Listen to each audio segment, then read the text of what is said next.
राजेश अपनी भाभी नीलम का लाडला था। नीलम भी राजेश को अपने बेटी की तरह प्यार करती थी। राजेश, लखनऊ वाले मामा जी ने तुम्हारे लिए एक बहुत अच्छा रिश्ता बताया है। लड़की बहुत अच्छी है, अब तुम शादी कर लो।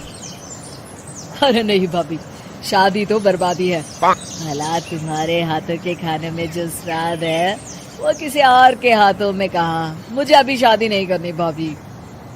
राजेश की ना नुकुर करने के बावजूद घर वाले उसकी शादी करवा देते हैं, लेकिन फिर भी राजेश अपनी भाभी का पल्लू नहीं छोड़ता। वो अपनी पत्नी को बिल्कुल तवज्जो नहीं देता था। उसके लिए उसकी पत्नी सुधा का होना ना होना बराबर था। अरे राजेश, तुम अकेले बाहर जा रहे हो, सुधा को भी लेते जाओ। अरे क्या भाभी, हफ्ते में एक दिन तो छुट्टी मिलती है और आप वो भी खराब करना चाहती हैं। सुधा बाहर जाके क्या करेगी, वो घर में ही ठीक है। वैसे मुझे देर हो रही है भाभी, चलता हूँ मैं। राजेश की इस बेरुखी से सुधा हमेशा उदास रहती थी। फिर एक दिन नीलम इस विषय को लेकर अपने पति से चर्चा करती है। सुनिए जी, राजेश को कब अकल आएगी? वो तो सुधा की बिल्कुल कदर ही नहीं करता। अब आप ही बताइए, ऐसे कैसे चलेगा? तुम ठीक कहती हो, राजेश को सही रास्ते पर लाना ही पड़ेगा। चलो मैं तुम्हें एक उपाय बताता हूँ। फिर 2 दिन के बाद नीलम बाजार से खरीदारी करके घर लौटती है। ये लीजिए माँ जी, मैं आपके लिए नई साड़ी लेकर आई हूँ। बबलू, ये तुम्हारे लिए। नीलम सबके लिए कुछ न कुछ लेकर आती है। भाभी, आप मेरे लिए कुछ नहीं लेकर आई क्या? अरे राजेश, तुम क्या समझते हो, मैंने कोई बैंक खोल रखा है या फिर घर के आंगन में पैसों का पेड़ लगा रखा है? तुम हर बात के लिए मुझसे उम्मीद क्यों रखते हो? अब बड़े हो गए हो, अच्छा कमाते हो। क्या भाभी, मैं तो बस। अरे बस भी करो, तुम्हारी ये बच्चे जैसी ना समझ बातें सुनने के लिए मेरे पास बिल्कुल वक्त नहीं है। नीलम राजेश को झिड़क कर वहाँ से चली जाती है। राजेश अचानक अपनी भाभी का ये रूप देख असमंजस में पड़ जाता है।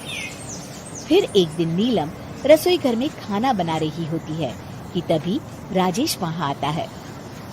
भाभी, आज मैंने अपने बॉस से वादा किया है कि उनके लिए आपके हाथों का बना गाजर का हलवा लेकर आऊंगा। आपके हाथ से बने गाजर के हलवे में तो जादू है, जादू। मेरे बॉस तारीफ करते नहीं थकते। प्लीज अब जल्दी से बना दीजिए ना भाभी। नीलम राजेश के ऊपर भड़क जाती है। तुम्हारा दिमाग खराब है क्या? आखिर तुम मुझे समझते क्या हो? इस घर की नौकरानी? जब देखो तब फरमाइश करते रहते हो, भाभी ये बना दो, भाभी वो बना दो। अरे तुम्हारी पत्नी सुधा भी तो इस घर में रहती है, तुम उससे कुछ क्यों नहीं कहते? भाभी, आप इस तरह की बातें क्यों कर रही हैं?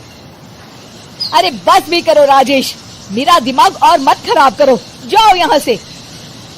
अपनी भाभी का इस तरह बेरुखी भरा बर्ताव देख राजेश को बड़ा बुरा लगता है और वो उदास होकर अपने कमरे में बैठ जाता है। तभी उसकी पत्नी सुधा वहाँ आती है। क्या हुआ जी, आप इस तरह उदास क्यों बैठे हैं? राजेश अपनी पत्नी को सारी बात बताता है। राजेश की बात सुनकर सुधा मुस्कुरा के कहती है, बस इतनी सी बात। चलिए जी, मैं आपके बॉस के लिए गाजर का हलवा बना देती हूँ। अरे छोड़ो, तुमसे नहीं हो पाएगा, रहने दो। आप तो बस देखते जाइए जी, अभी आती हूँ मैं। थोड़ी देर के बाद सुधा हलवा बना के Rajesh. Thank you for watching my video. Please like, subscribe and share us.